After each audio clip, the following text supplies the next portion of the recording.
नमस्कार देवियों और सज्जनों, मेरा नाम है मुकुल देव वृक्षपति। आप देख रहे हैं लाइव टाइम्स टीवी और आप लोगों के बीच में हम लोग सेब, सत्ता और सियासत और सत्ता के सेमीफाइनल को लेकर एक बार दोबारा से जुब्बल नावर कोटखाई के क्षेत्र में पहुंचे हैं। प्रत्याशी के साथ एक दिन हमने एक मुहिम शुरू की थी। उसी मुहिम में आज हम लोग कांग्रेस के पार्टी के जो यहाँ से प्रत्याशी है रोहित ठाकुर जी, उनके सारे कार्यक्रमों को यहाँ पर दिखा रहे हैं। आपको मंच की ओर लेकर जाएंगे जहां पर अभी कुछ सराहना पंचायत में हमने आप लोगों के बीच में एक लाइव यहाँ पर दिखाया, जहां पर हमारे बीच में कांग्रेस के दिग्गज नेता पहुंचे हैं, साथी पहुंचे हैं, सुखविंदर सिंह सुक्खू जी, धर्माणी जी, हमारे हर्षवर्धन जी और जो यहाँ से प्रत्याशी हैं रोहित ठाकुर जी। तो सभी लोग आप लोगों को मंच पर यहाँ पर दिख रहे हैं। आप लोगों के लिए हम लोग इनसे थोड़ा सा समय मांगा है। यहाँ पर कुछ प्रश्न हम यहाँ पर सुक्खू जी से पूछना चाहेंगे और प्रश्नों के उत्तर भी चाहेंगे। सर, सबसे पहला प्रश्न तो यही है कि जैसे कि अभी हमारे बीच में जो उपचुनाव चल रहे हैं, उपचुनावों की सुगबुगाहट पहले आई, फिर बंद हो गई, फिर एकदम से अनाउंस हुए, कहा गया कि फेस्टिवल सीजन है इसलिए पहले उपचुनाव अभी नहीं किए जाएंगे, लेकिन फिर एकदम से अभी फेस्टिवल सीजन के दौरान ही उपचुनाव हो रहे हैं। क्या लगता है सर, इससे ये एक सोच समझ के एक प्लान किया गया था या फिर ऐसा है इसका कुछ फायदा नफा नुकसान दोनों पार्टीज या कांग्रेस की यदि बात करें उसको हो रहा है? कांग्रेस पार्टी कोई भी चुनाव नफा और नुकसान के अनुसार नहीं लड़ती है। कांग्रेस पार्टी लोकतंत्र की मजबूती के लिए जो भी चुनाव होता है उसको लड़ती है। भारतीय जनता पार्टी नफा नुकसान देखकर चुनाव करवाती है। पहले चिट्ठी निकाल दी कि फेस्टिव सीजन है, दशहरा और दीपावली के बाद चुनाव होंगे। अचानक आंतरिक पॉलिटिक्स का शिकार जयराम ठाकुर जी हो रहे हैं और उनको अपनी परीक्षा देनी पड़ रही है। उन पर दबाव भारतीय जनता पार्टी के लोगों का पड़ा और पहली बार इलेक्शन कमीशन में ऐसा लगा कि जो चुनाव 6 महीने के अंदर संविधान के अनुसार होने चाहिए थे वो संविधान के अनुसार नहीं हुए। उसमें चिट्ठी निकाल दी कि कोरोना महामारी है, फेस्टिव सीजन में कोरोना हो सकता है, अचानक से उन्होंने चुनाव करवा दिए।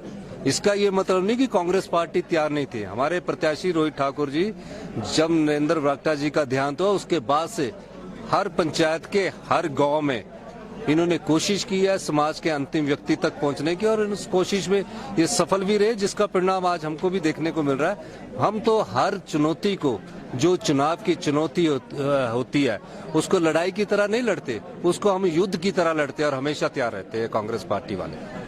एक बड़ा, जब यहाँ के मुद्दों की बात करते हैं सर, सबसे बड़ी जो ये एक बेल्ट है, जब यहाँ पर जुब्बल नावर कोटखाई की बात करें तो सेब सबसे बड़ा एक मुद्दा रहता है। सेब के ऊपर जब आप यहाँ पर अपना संबोधन भी दे रहे थे, यहाँ पर जब आपने बात की तो आपने कहा कि लगातार यहाँ पर जो सेब के ऊपर काम हुआ है, जो आज सेब यहाँ पर इतना बड़ी 5000 करोड़ की हमारे बीच में एक आर्थिकी है जो खड़ी की है, वो कांग्रेस पार्टी ने की है। भारतीय जनता पार्टी की बात करें या किसी और की भी बात करें, वो इससे थोड़ा सा गुरेज करती है। उनके अनुसार ये जो विकास हुआ है ये अभी कुछ समय में हुआ है, इस पर क्या कहेंगे?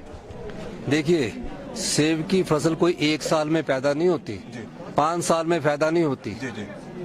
जो सेब के बागवान है उनको पता होता है कि सेब की फसल कितनी मेहनत से पैदा होती है और कितनी कड़ी मेहनत करने के बाद उनको आर्थिक समृद्धि लेकर आती है। 4500 करोड़ रुपए का जो सेब का व्यापार है, जिससे प्रदेश की आर्थिक स्थिति भी सुदृढ़ होती है, इसको बनाने में 50 साल लग गए।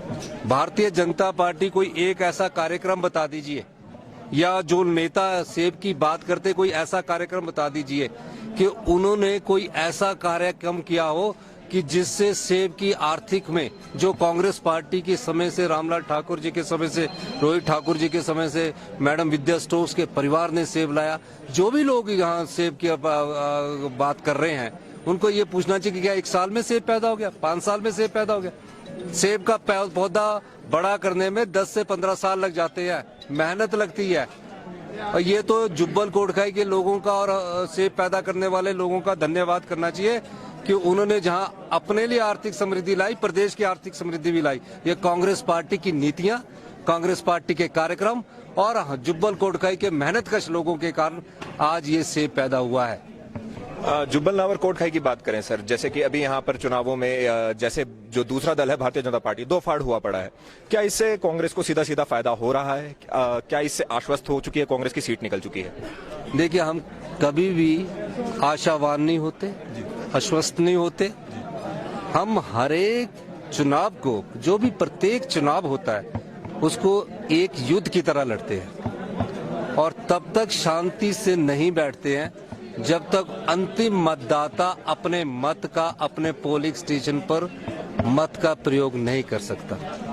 ये ठीक है कि भावनाएं होती है, जो मतदाता होता है उसकी भावनाएं एक व्यक्ति के प्रति होती है, तो हमें उन भावनाओं को अनुमान लगाकर हमें कह सकते हैं, जैसे कि इस पंचायत की भावनाओं का तो और पूरे क्षेत्र की भावनाएं, जुब्बल कोटखाई की भावनाएं हैं, वो हमारे जो प्रत्याशी रोहित ठाकुर के पक्ष में नजर आती है। जी, लाइव टाइम्स टीवी से बात करने के लिए बहुत धन्यवाद सर। धन्यवाद जी। तो जैसे कि आप देख सकते हैं इस समय पर जितने भी हमारे बीच में कांग्रेस के यहाँ पर स्टार प्रचारक हमारे सुक्खू जी भी हैं, उनके साथ हमारे सुखविंदर सिंह सुक्खू जी हैं, उनके साथ हमारे हर्षवर्धन जी हैं, साथ में धर्माणी जी हैं, और जो रोहित ठाकुर है जो यहाँ पर हिमाचल प्रदेश के जुब्बल नावरकोट खाई की इस विधानसभा सीट से कांग्रेस का प्रतिनिधित्व कर रहे हैं।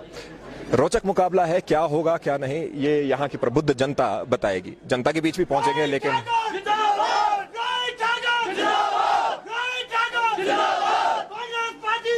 जनता के बीच भी पहुंचेंगे, लेकिन अभी के लिए आप लोगों से यहां से विदा लेंगे। धन्यवाद यहाँ पर लाइव जुड़ने के लिए। विक्रांत बदन जी के साथ मुकुल देव रक्षपति, जय हिंद। Thank you sir.